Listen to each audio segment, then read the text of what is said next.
Hello, it's Daryl at 10 Foot Truck, Good Attitudes Services. And I happen to be in my truck today. It's been a while. It's been too cold and icy on the roads. And we had a really bad snow storm and ice, and it stayed very cold. It got to zero, and even, the highest it was getting was like 32 degrees during the day, sometimes lower, sometimes like 25 or in the 20s. So the ground never really got warmed up enough. So the ice has been on the ground. Of course, they clear the roads pretty good, the main roads. But when you go into back roads to where neighborhoods are, a lot of them were still completely iced up. So I kind of just kept the truck at home the whole time. Plus, the back door was frozen. It was so cold that it froze up, and I wasn't even able to get the roll-up door open until just a couple days ago. So I finally got that, cleared out the truck, and I'm on a delivery. Unfortunately, I was pretty hyped about the delivery because I like getting the truck out because I get paid better with a truck. I've been doing DoorDash and Grubhub and Uber Eats and those apps, and they're okay. They pay pretty good, but not like the truck. The truck is where I get my really good money, and because that's where your bigger jobs are going to be. You can do one job with a truck and make enough, make more than you can driving around all day with those other apps. So I'm always stoked to get the truck out. But unfortunately, I can't do the delivery. I'm going to have to go home and cancel the delivery because items aren't ready. And the thing is there's a lot of, because not just because of the great resignation where a lot of people quit their jobs during COVID, but also now I'm noticing a lot of people are calling in sick for all these places. So I guess there is either whatever is going around. So they're having a shortage, plus people are getting sick. It's and so it's really, really hard to get items at the right time. You have to wait longer now. So it's a longer of a wait. It's a little bit more of a wait, and it's putting a delay, just like in the whole thing with plus the fact that you have shortages in the supply chain, which has been going on probably for a while, since there's ships sitting off the coast of Long Beach and other ports in the United States that have been sitting there for months. And so that's put a strain on the supply chain for any kind of store, any kind of construction materials, any kind of with lumber or whatever it is. So you got a strain with the supply chain, you have a strain with the Great Resignation, then you have a strain with people getting sick. So it's a huge problem right now. Probably everybody out there has seen something like that, where you go somewhere to get something and it's gone. It's not there, or they're waiting, or they have to wait till they get someone to come and get the order, or it's backed up because of the supply chain. So I'm sure people ordered stuff a long time ago and they're still waiting for it. So I wonder what that's going to be like when the orders finally come through. Like, all those orders that are sitting in container ships waiting all that time, and then they're going to eventually be unloaded, and it's just going to be like for instance, cars.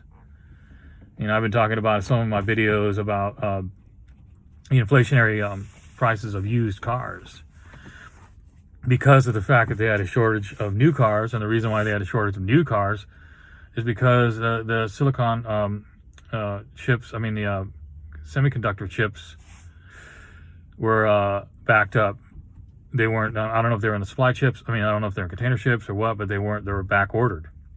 So when all those cars, and they finally resolve all this, but it's also created a huge amount of inflation. It's going to change the dynamics, I think, of everything, because all of a sudden, all these orders are going to come in. And what if people just cancel them? Or what if they want their money back because they've been waiting for so long? What happens? Is that going to bring the prices down? It might. I don't know anything about economies and how they, I don't know the details of how that works, but I'm just using my logical mind, thinking, well, if people ordered all this stuff and it's been sitting there, and then it finally shows up, because most people are ordering stuff online, and so what if it's taking too long, and what if the projects have canceled, for instance, construction or whatever canceled. Will that create a deflationary situation? I mean, will those, since now they have all these products that they couldn't sell, or they sold but then they were canceled because they waited so long, are they going to have to reduce the price on those items because now they're going to have a bunch of items coming in? Now, no one knows when those ships are going to be unloaded, or those containers, and no one knows how long it's going to take, and no one knows, I don't think I've seen anyone that knows when the cars are going to be starting to be shipped in, the orders, because people have been ordering cars too, and those cars haven't come in, even though they ordered them a while ago, they haven't arrived. So yeah, I think it's kind of, we're at very, very, very interesting times in today's world. I've been around, I'm old, I'm 56, so I've seen a lot of things. I lived in the 70s when they had gas shortages in the 70s when I was a kid. I remember that, and big lines for the gas. And I remember huge inflationary problems in the 80s. I remember the recession in the 90s, things like that. And I remember the dot-com crash. I had moved to Seattle at that time, and I remember all the dot-coms, and they were exploding, and then all of a sudden they were all gone, just like that. And I remember 2008, and around 2006, 7, when things started to happen with real estate, because I was doing moving labor at the time, and I remember my wages dropping because of the problems. And also I remember all the jobs I was getting were basically people being evicted, or people leaving their houses, and we're having to pull the stuff out, and a lot of people having to want to pay less money because they lost their business. I remember a lot of construction businesses were lost during that time. So I remember all these things that happened over the years, but this one is the worst. This situation here is almost like all of those combined. It's a gas shortage, it's a recession, it's a supply chain problem, it's a vehicle situation, it's gas prices going up, it's a shortage of workers. It's like, I would call it the perfect storm for a disaster in the economy. And I don't know which way it's going to go. I mean, it's tough to know. That's why I pay attention to like some people who know more about finances. I'll watch their videos, because a lot of stuff going on, and I'm sure everybody out there is seeing the results of that, and wondering what's going to be next. But I'm sure like everybody has some kind of experience where they've seen whatever it is, they've seen the impact of the supply chain, and also the gas prices. Because you got to remember too, fuel prices, God, what were they last year? I mean, they've gone up so much that I don't think we can really calculate. Like, I have a hard time calculating what that has effect on shipping. I don't know what that does, because I don't know math that well, but I could just see that if gas prices almost doubled, and they keep going up, because I think the last time I looked at it, they went up like 10 cents, I think, in the last couple of weeks, I noticed. But before that, they were going up more dramatic.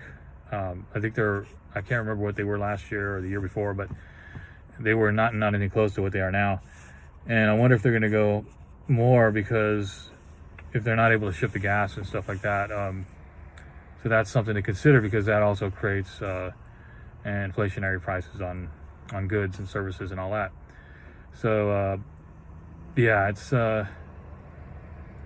we're in some very interesting times, and to navigate these times, hold on, let me look at this. Let's see. Yeah. And to navigate through these times can be tricky, for people who are trying to make a living. Like, I don't know what's going to be like springtime. That's usually when my business for my truck picks up. I mean, I'm out here now. I'm hoping to get some stuff in February, because now I can drive on the streets and they're cleared out pretty good. So usually there's a longer time period within this. From now, it starts to get better and better for driving for my truck. So I'm hoping that spring, I mean, I'm going to have to, maybe negotiate prices. I don't know. I might have to raise prices a little bit because of gas, obviously, for fuel. That's going to be a problem for some people, but I think I'm pretty reasonable in my pricing.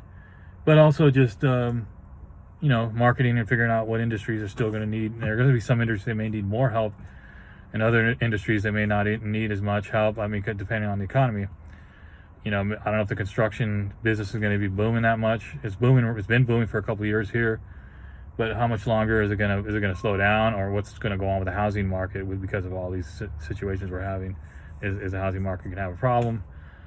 Is there going to be a lot of moving again? Who knows?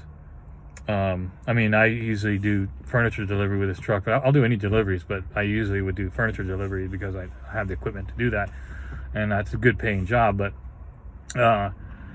are there going to be people buying brand new furniture when they're looking at their their budgets? I don't think so. I mean, some people will. There's always those people who are not they're not affected by that. And I know, like in 2008, one of my best customers, I remember I was going really bad. My prices had to go so low for my moving labor that I had this one customer who had moved from California and had they had quite a bit of assets because, remember, California has, your housing there is insane. I mean, like, a basic house there and most of California is like $1 million.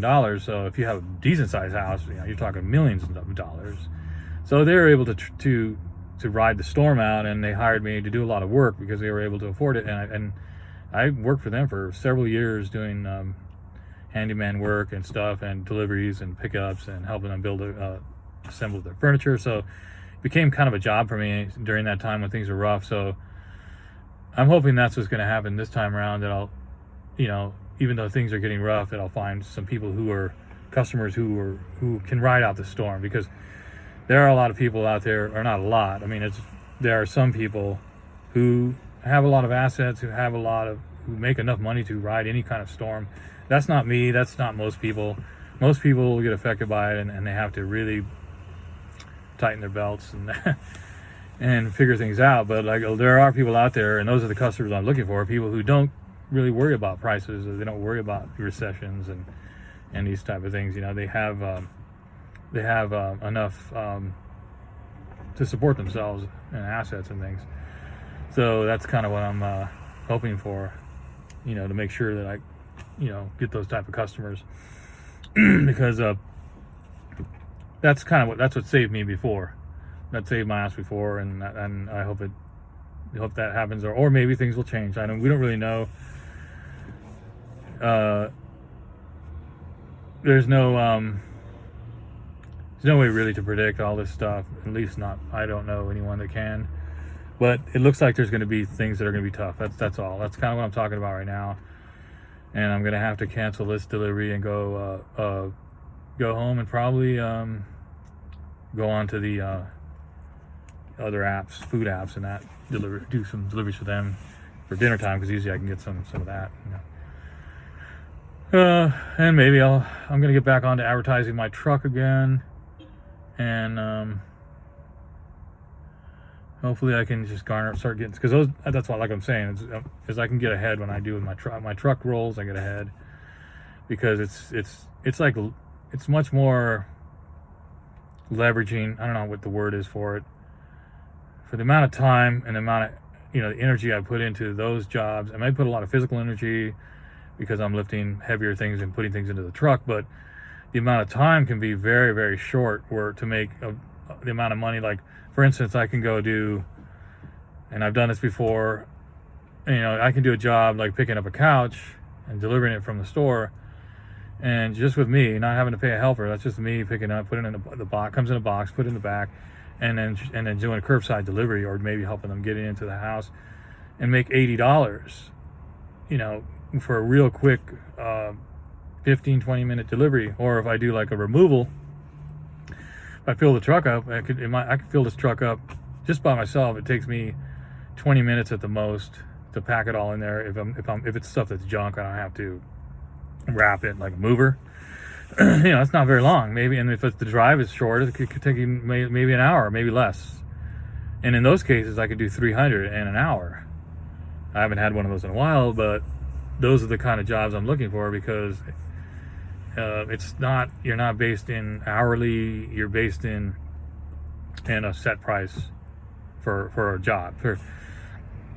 So if you can make 300 an hour or 80 an hour or 80 and a half an hour, as opposed to when I'm doing like food delivery, I'm lucky to make 20 an hour. I mean, so I'm, driving around and burning the car up, and that's not what I need to do.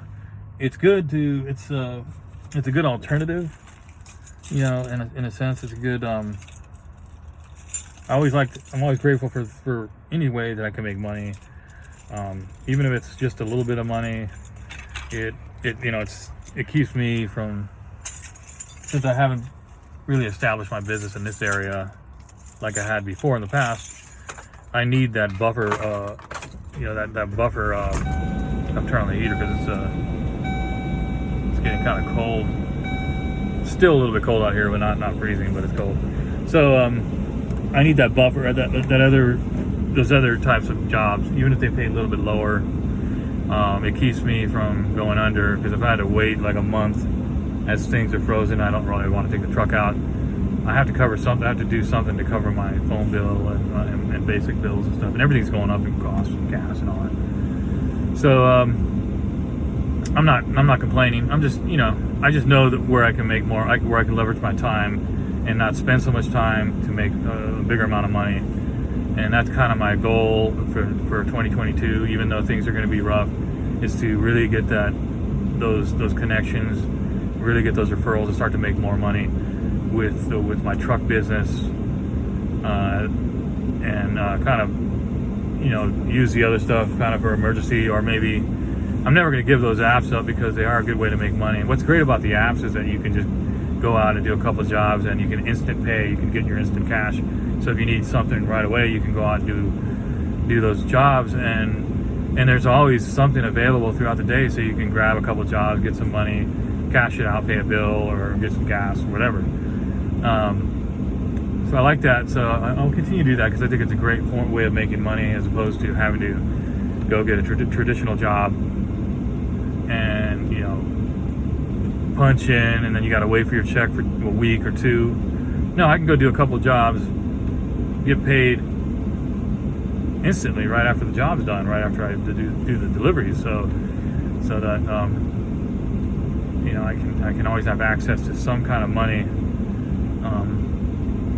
as long as there's business. I know the business is kind of slowing down a bit because people are, like I said, people are tightening up their budgets. They're, if you're paying a car payment, house payment, and you have credit card bills, as the inflation goes up, those are going to be much more difficult to manage. So people are looking at selling their assets off, selling cars, or reducing their costs. Say, like going out to eat. That's very expensive to go out to eat. So if you start cooking at home, you're going to save money. Well, some people don't have the time to cook, so they may continue to keep that in their budget. So there'll always be customers for that, but there's also going to be a little bit of, I think it's going to be a little bit of shortage on customers on that as we go through these economic times. But I hope. I mean, I'm trying to keep positive, and looking forward to just getting some, doing work, making connections, business connections, and moving forward. It's all you really can do, regardless of what's going on around you. I've been through it before. We can go through it again. I hope everyone's doing great. I think I'm gonna head home, eat lunch or dinner or whatever time it is. I don't know I haven't had any lunch. Anyway, and then I'm gonna get back on the dinner rush for the apps, and then hopefully I can get a delivery for the truck tomorrow, because it looks like tomorrow's going to be raining, and those are great for when I have a box truck, because people with a pickup truck, they might consider like hiring me so they don't have to tarp the truck. So we'll see. If I do get a job tomorrow, I'll maybe do a little video about it. Anyway, it's 10 Foot Truck, Good Attitude Services, signing out. Have a great day.